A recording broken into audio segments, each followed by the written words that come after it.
Hello అండి, నమస్తే. Welcome back to Family Bites. ఈరోజు వీడియోలో తెలంగాణ స్పెషల్ గారెలని చాలా క్రిస్పీగా, టేస్టీగా, ఈజీగా ఎలా ప్రిపేర్ చేసుకోవాలో చూపించబోతున్నాను. క్రిస్పీగా, టేస్టీగా చాలా బాగుంటాయి. మరి ఎంతో టేస్టీగా ఉండే ఈ గారెలని ఎలా ప్రిపేర్ చేసుకోవాలో చూసేద్దాం. ఇక్కడ నేను 5 కిలోల బియ్యం పిండితో గారెలు చేస్తున్నాను. ఈ పిండిని జల్లించి తీసుకోండి. మీరు తీసుకునే పిండి క్వాంటిటీని బట్టి ఇంగ్రీడియంట్స్ని యాడ్ చేసుకోండి.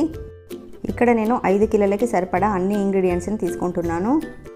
మనం ఇందులోకి వేసే పప్పులన్నింటినీ ఒక 2-3 గంటల ముందే అన్నింటినీ నానబెట్టుకోవాలి. ఇప్పుడు ఒక కప్పు దాకా ధనియాలను తీసుకోండి. ఇవి గ్రామ్స్లో వచ్చేసి 150 గ్రామ్స్ వరకు ఉంటాయి. ఈ ధనియాలని మిక్సీ జార్లోకి వేసుకోండి. అలాగే ఒక అరకప్పు దాకా జీలకర్రను కూడా వేసుకొని కొంచెం బరకగా గ్రైండ్ చేసుకోండి. మీరు కావాలంటే ధనియాలని కొంచెం కచ్చా పచ్చాగా దంచైనా యాడ్ చేసుకోవచ్చు. ఇలా గ్రైండ్ చేసుకున్న ధనియాలు ఇంకా జీలకర్రను పిండిలోకి వేసుకుందాము.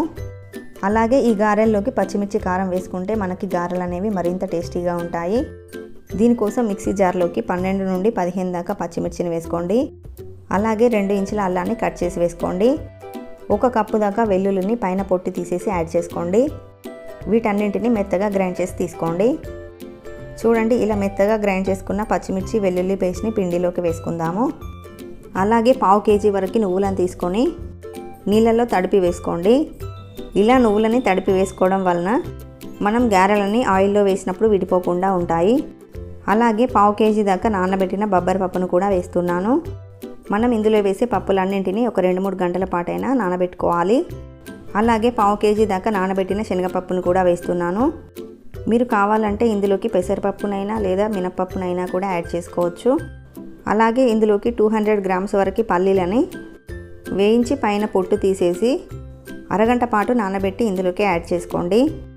మీరు కావాలంటే ఈ గారెలని మొత్తం పప్పులతోనైనా చేసుకోవచ్చు, మొత్తం పల్లీలు వేసైనా చేసుకోవచ్చు. అలాగే ఇందులోకి 3 పిరికెళ్ళ దాకా కరివేపాకుని సన్నగా కట్ చేసి వేసుకోండి. అలాగే 2 కప్పుల దాకా కొత్తిమీరని సన్నగా కట్ చేసి యాడ్ చేసుకోండి. మీ దగ్గర స్ప్రింగ్ ఆనియన్స్ ఉంటే వాటిని కూడా యాడ్ చేసుకోవచ్చు. టేస్ట్ అనేది చాలా బాగుంటుంది.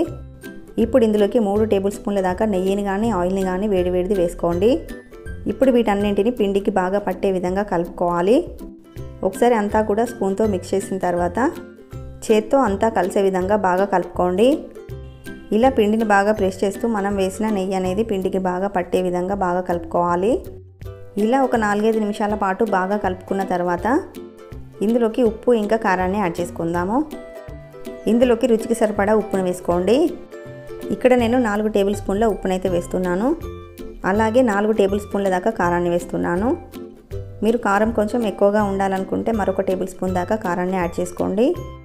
మనం వేసిన ఉప్పు ఇంకా కారం పిండిలో బాగా కలిసే విధంగా బాగా కలుపుకోవాలి. ఇలా అన్నీ కూడా కలిసే విధంగా ఒక 2-3 నిమిషాల పాటైనా బాగా కలుపుకోవాలి. ఇలా పిండి మొత్తాన్ని కలుపుకున్నాక పిండిని కొంచెం వాటర్లో తడిపి ఉప్పు సరిపోయిందో లేదో ఒకసారి చెక్ చేసుకోండి. ఇప్పుడు ఇందులోకి వేడి నీళ్ళని యాడ్ చేసుకోవాలి. ఇలా వేడి నీళ్ళని యాడ్ చేయడం వల్ల మనం చేసే గారెలు అనేవి చాలా క్రిస్పీగా వస్తాయి. నీళ్ళని ఒకేసారి వేయకుండా కొంచెంగా వేసుకుంటూ ఒక స్పూన్తో మిక్స్ చేసుకోండి. మనం వేడి నీళ్ళని వేస్తున్నాం కాబట్టి ఫస్ట్ స్పూన్తో బాగా మిక్స్ చేసుకొని పిండి కొంచెం చల్లారాక చేత్తో బాగా కలుపుకోవాలి. అవసరమైతే కొంచెం వాటర్ని యాడ్ చేసుకుంటూ ఇలా మెత్తగా కలుపుకోవాలి.